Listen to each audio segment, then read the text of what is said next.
Joo,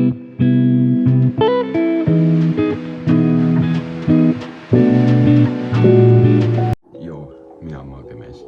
Ma olen 16-aastane jooksuviline. See aasta planin joosta 2,5 maratoni ja maratoni. Paljud on küsinud mult, kas see liiga palju ei ole 16-aastase kohta. Vastan ka. Mõnikord on ilm, hirm, mõnikord on motivatsioon.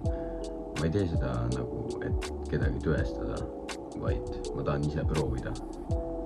Ja selleks ma olen ette võtnud 2 eesmärki, et läbida 2026 2,5 maratoni, 1 maratoni. Ja kanalis neid on nii häid kui raskemaid päevi. Tule kaasa ja jälgi, kuidas see teekond välja näeb. Ja nii et jah, see pikk video ei ole, et räägin. Ja et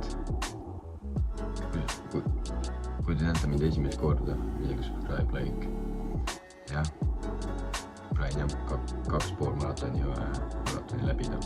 Ma ei taha kedagi tõestada. Ma tahan vaid ise end proovile panna selles teekonnas.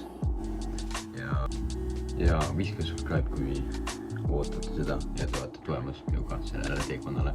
Väga tänan teid ja et kohtume teiega juba nendes videotes, kus me hakkame juba treenima maratonideks ja poolmaratoniks. Olge muudes.